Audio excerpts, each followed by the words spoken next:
How to enable or disable accidental touch protection on Samsung Galaxy S26 Ultra. So let's start the video. First of all, go to app library. Now here, so click on settings app.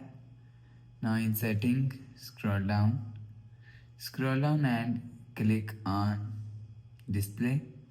So after click on display, scroll down and you will see accidental touch protection is here. So if you want to disable accidental touch protection, so turn off this button, you will see accidental touch protection is disabled. So if you want to enable accidental touch protection, so turn on this button, you will see accidental touch protection is enabled. So you will enable or disable accidental touch protection from here.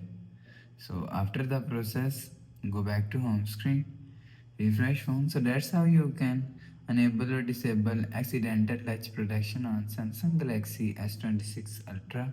So if you like the video, please subscribe. Thanks for watching.